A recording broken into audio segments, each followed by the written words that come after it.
السلام علیکم ورحمۃ اللہ وبرکاتہ۔ اعوذ باللہ من الشیطان الرجیم، بسم اللہ الرحمن الرحیم۔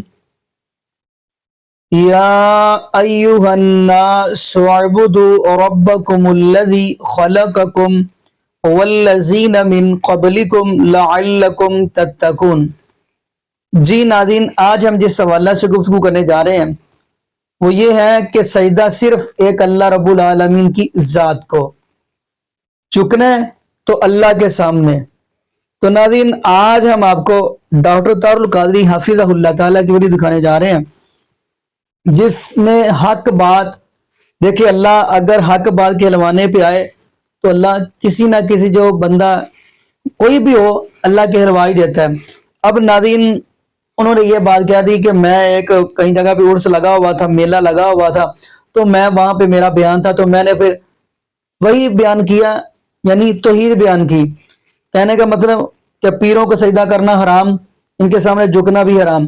تو آئیے ناظرین اسی کی زبانی میں ویڈیو دیکھتے ہیں، پھر انشاءاللہ ناظرین اسی والا سے ہم بھی گفتگو کریں گے۔ تو آئیے ناظرین مل کے ویڈیو دیکھتے ہیں۔ اور مغالطے سے بڑھ کر پرابلم کیا ہے؟ یہ جو کھری بات کہنا شروع کی ہے، کان عادی نہیں رہے تھے کھری بات سننے کے۔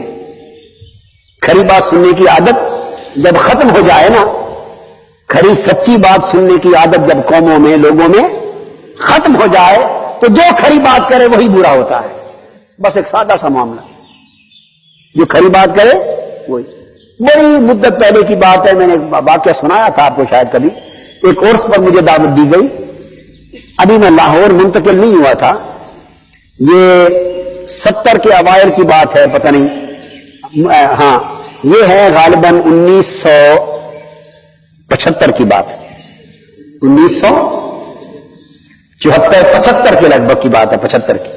کوئی عرس ہوا تو وہ میرے پاس آئے خطاب کے لیے دعوت دینے۔ میں اس زمانے پریکٹس کرتا تھا، وکالت کرتا تھا، 2 سال 2.5 سال جب پریکٹس کی، جنگ میں وکالت کی، تو عرس تھا، خطاب کے لیے آئے۔ تو میں نے کہا ابھی میں نے سنا ہے کہ آپ کے پیر صاحب سجدہ کرواتے اور عورتوں سے اپنی ٹانگیں پاؤں بھی دبواتے، تو میں تو نہیں جانا چاہتا، معذرت خواہ۔ انہوں نے کہا جی آپ نے غلط سنا، کسی نے جھوٹ بولا، ایسی بات نہیں ہے، ایسی بات کسی نے غلط بیانی کی ہے۔ میں نے کہا پھر تو بڑا اچھا ہے، بس اتنا طے کر لیتے ہیں، اگر تو ایسی بات نہیں ہے تو بہت ہی اچھا ہو گیا، اور اگر میں جاتا ہوں اور ایسا ہوا تو میں اسی موضوع پر خطاب کروں گا آپ کے پیر صاحب کے سامنے کہ عورتوں سے دبوانا کیسا ہے شریعت میں پیر کا، اور سجدے کروانے کا حکم کیا ہے، پھر موضوع یہی ہوگا۔ میں نے کہا ٹھیک ہے جی بالکل۔ میں چلا گیا، میرے ساتھ کچھ اور آدمی بھی تھے، جا کے بیٹھے تو جو سنا تھا وہ درست پایا۔ اب اور علماء بھی آئے ہوئے تھے، وہ علماء معروف و اچھے اپنے زمانے کے خطیب تھے، ان میں کئی فوت ہو گئے، اکا دکا کوئی زندہ بھی ہیں، بڑے بڑے نامور خطیب تھے۔ میرے سامنے کی بات ہے، وہ خطاب کرتے رہے، عورتیں ان کے ٹانگیں دباتی رہی، ان کے پاؤں دباتے رہے، لوگ آنے والے دور 15 فٹ دور سے سیدھا دھڑام سجدے میں گرتے رہے، سیدھا سجدہ کرتے رہے، پاؤں دباتے رہے۔ کوئی چومنے چامنے والا کوئی مغالطہ نہیں، ہمیں تو نہیں نا مغالطہ لگ سکتا۔ تو سجدے بھی ہوتے رہے اور عورتوں سے پاؤں بھی دبتے رہے، اور وہ جو خطبہ اور علماء تھے وہ کرامات اولیاء پر خطاب کرتے رہے، اور اس کو کتب بناتے رہے، اور غوث بناتے رہے، اور ولی بناتے رہے، اولیاء کی شان بیان ہو رہی تاکہ اور دب دب کے سجدے کریں۔ سچ بات ہے کہ مجھ سے تو بیٹھا نہ گیا۔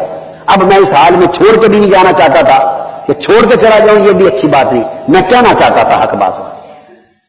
تو میں نے چٹ دی کہ مجھے ذرا جلدی ہے تو میرا خطاب جلدی کروا لیں۔ چٹ دے دی، وہ خوش ہو گیا، چلو ٹھیک ہے جی۔ تو انہوں نے میرا خطاب پہلے اعلان کر دیا، نعرے لگوائے میرے خوب، اور خطاب کا اعلان ہو گیا۔ میں نے کہا میرے خطاب کا موضوع یہ ہے کہ پیر کو سجدہ کرنے کا حکم کیا ہے اور عورتوں سے پاؤں دبوانے کا حکم کیا ہے، یہ خطاب کرنا۔ وہ سنتے ان کی آنکھیں پھٹ گئی، دیکھنے لگی کہ یہ کیا کرنا چاہتے ہیں۔ 1-2 منٹ انہوں نے مجھے سنا، 1-2 منٹ سنا، اور میں نے بھی کہا کہ یہ وار سارا 5-7 منٹ سے اوپر بات چل رہی کوئی نہیں، 5-7 منٹ کے اندر ہی میدان جنگ بن جانا ہے، یہ تو جو کہنا ہے کہہ لو، یعنی وہ کام کیا مفتی صاحب والا۔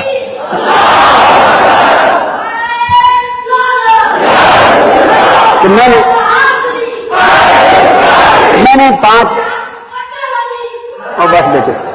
5-7 منٹ میں لب لباب دونوں باتوں کا نچوڑ ان کے سامنے رکھ دیا کہ اگر تو خدا سمجھ کے سجدے کر رہے ہو تو کافر مشرک کو تم مسلمان ہی نہیں رہے، کلمہ دوبارہ پڑھو، اور نہ یہ پیر مسلمان بچا ہے، یہ بیٹھا ہے سامنے، اور نہ تم مسلمان رہے، اور اگر تعظیمن کر رہے ہو تو یہ بھی حرام کار ہے، کروانے والا کرنے والے بھی حرام ہیں، اور یہاں کوئی عرص نہیں ہو رہا، دوزخ کمائی جا رہی ہے،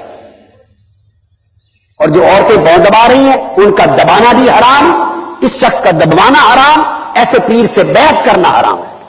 بھائی 5-7 منٹ میں میں نے سارا نچوڑ دے دیا، اس کے بعد قرآن و حدیث بھی بتا دیا، اب اس سے زیادہ تقریر اور کیا ہونی تھی، چند چیزیں بتا دی تو پیر کھڑا ہو گیا، اس نے کہا او پکڑو وہابی آ گیا۔ بھائی یہ ہمارا مسلک رہے، یہ سنیت ہے، وہابی آ گیا، پیر نے کہا اٹھو پکڑو وہابی آ گیا، مجھے کہنے کے وہابی آ گیا، یہ بات میں نے کہی میں وہابی ہو گیا۔ جب اس طرح کا آپ کہیں گے کہ یہ کہنے والا وہابی ہے، یہ فلاں ہے، تو صاف ظاہر ہے آپ تو خود اپنی جڑیں کاٹ رہے ہیں۔ اگلے کہیں گے کہ پر یہ تو سچی بات ہے، اس کا مطلب ہے سچی بات کہنے والے کو وہابی کہتے ہیں، تو پھر ٹھیک ہے، آپ کا اپنا راستہ، ہمارا اپنا راستہ۔ جی ناظرین، آپ نے یہ ویڈیو مناظر فرمائی۔ ناظرین، قرآن کہتا ہے یا ایھا الناس اعبدوا ربکم الذی خلقکم والذین من قبلکم لعلکم تتقون، اے لوگو عبادت کرو اس رب العالمین کی جس نے تم کو پیدا کیا اور آپ کے آباء و اجداد یعنی پہلوں کو بھی پیدا کیا تاکہ آپ متقی بن جاؤ۔ ناظرین، سجدہ ایک اللہ کو، دیکھیں مشکل کشا ہے تو ایک اللہ ہے، حاجت روا ہے تو ایک اللہ ہے۔ تو ناظرین، صحیح البخاری کی حدیث ہے، حضرت سعد رضی اللہ تعالی عنہ نبی پاک صلی اللہ علیہ وسلم کے صحابی ہیں، فرمانے لگے اللہ کے نبی جی، اگر میں اپنی بیوی کے پاس کسی غیر مرد کو دیکھ لوں تو میں دونوں کی گردن تن سے جدا کر دوں۔ تو نبی پاک صلی اللہ علیہ وسلم نے حضرت سعد سے فرمایا کہ سعد، میں تم سے بھی زیادہ غیرت مند ہوں اور مجھ سے زیادہ اللہ رب العالمین غیرت مند ہے۔ مطلب کیا؟ فرمایا کہ اگر کوئی مرد اپنی بیوی کے پاس غیر مرد برداشت نہیں کرتا تو اللہ پاک فرماتے ہیں ایسے ہی میں اپنی ذات کے ساتھ کسی دوسرے کو بھی شریک نہیں برداشت کر سکتا۔ بندہ اپنی بیوی کے بعد کسی اور کو برداشت نہیں کر سکتا تو اللہ کیسے برداشت کر لے گا؟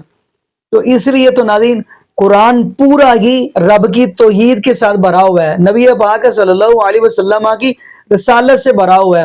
ہر نبی نے یہی تو پیغام دیا ہے اپنی قوم کو، قال یا قوم اعبدوا اللہ، اے میری قوم اللہ کی عبادت کرنی ہے۔ تو یہاں تک کہ سورہ لقمان آپ پڑھیں گے، لقمان حکیم بھی یہی اپنے بیٹے کو نصیحت کر رہے ہیں، وَإِذْ قَالَ لُقْمَانُ لِابْنِهِ وَهُوَ يَعِظُهُ يَا بُنَيَّ لَا تُشْرِكْ بِاللَّهِ وَإِنَّ الشِّرْكَ لَظُلْمٌ عَظِيمٌ، اور جب کہا لقمان نے اپنے بیٹے سے، میرے بیٹا اللہ کے ساتھ شرک نہ کرنا، کیوں؟ شرک بہت بڑا ظلم ہے۔ اگر آپ سورہ توبہ کی آیت پڑھیں گے تو سورہ توبہ کا مطالعہ کریں گے تو اللہ پاک نے تو مشرک کا جنازہ پڑھانے سے نبی پاک صلی اللہ علیہ وسلم کو منع فرمایا کہ مشرک کا جنازہ بھی نہیں پڑھنا۔ باقی ناظرین، یہاں پہ ہم دعا کرتے ہیں اللہ پاک ہمیں نبی پاک صلی اللہ علیہ وسلم کی شریعت کے مطابق زندگی گزارنے کی توفیق دے، اور اللہ پاک ہمیں 5 وقت کا پکا اور سچا نمازی بنا دے، اور جتنے بھی بے اولاد جوڑے ہیں اللہ پاک سب کو نیک نرینہ صحت تندرستی والی ایمان والی لمبی زندگی والی اولاد عطا فرما دے۔ جزاکم اللہ خیرہ، احسن الجزاء۔ السلام علیکم ورحمۃ اللہ وبرکاتہ۔